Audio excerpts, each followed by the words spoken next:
fucking find God now. Big facts. I got two more questions for you, my brother, maybe even three. The first one, I heard you mention Jaron Boots Ennis. Now, I seen a while back you pulled up on him like, look, I want the smoke. Let's make the fight happen. He kind of laughed you off and brushed you off. Would you really entertain that fight with Jaron Boots Ennis? Because everybody swear he's like the next Roy Jones. At least that's what they say to me. To that you say what? Look, man, you can't say that he was the next Roy Jones. There's only one person, and amongst all of us, the amateur, the pedigree of the welterweight division that has Roy Jones ability, and that's me. Period. You know what I mean? I just don't have the resources that have helped me to have all of these circumstantial gains to develop me in these developmental fights of over 20 fights. Because if you did, you'll see a whole different Blair Flair. But I like the fact that it gives you guys the opportunity to see somebody that's also vulnerable. You know what I mean? Vulnerable. But like the whole thing is, like, once upon a time, there was no Boots Ennis. There was only Blair Flair. And that was in Philadelphia. Yeah. Like, so like, hey, in his hometown, I was running shit.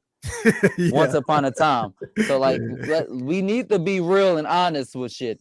You know what I mean? It was such a big deal when I was on a fucking 3-year layoff that he comes out to fucking spar me and did kind of good with so y'all sparred before. Yeah, of course. Oh, my bad, not to cut you off. Go ahead, keep cooking. My bad. We sparred one time that I barely even remember because it didn't matter to me. Okay. I'm like, who is this kid? Like, you know what I mean? I'm fucking like on a 3-year hiatus. I can't get a fight because nobody would fucking fight me. You know what I mean? I called out everybody and fucking got to a point where as though like, I need the resources to be able to do this.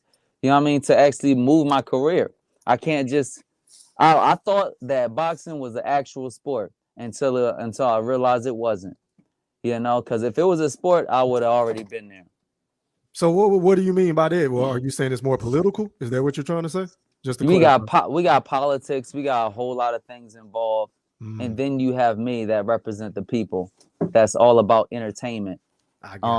There's very rare do you have like people that actually give a shit about boxing. You know what I mean? Because there's a lot of people that could just they can care less. You know, they can care less. So like, and that's the fad now.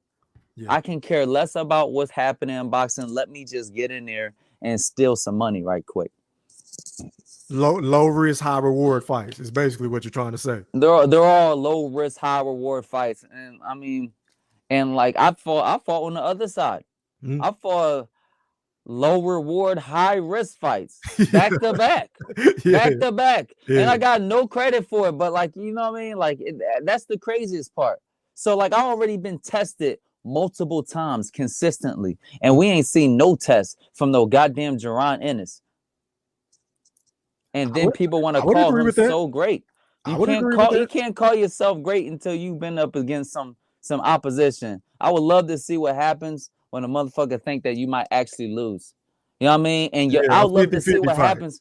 Yeah. Let's see you in a 50-50 fight with somebody that even your fucking trainer has some worries about.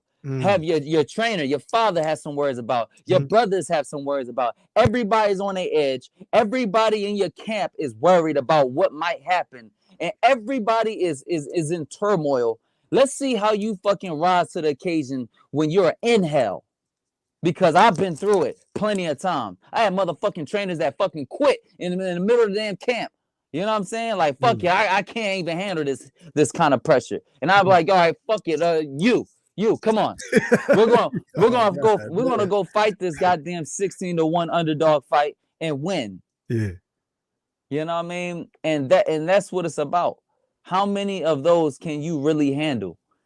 You know what I mean? Because most times these great young fighters, these great young athletes, they get everything that they want so early. And then when they finally get against that heavy resistance, whereas though, okay, oh shit, I might actually lose this fight. Yeah. And then they end up breaking and folding and they never come back.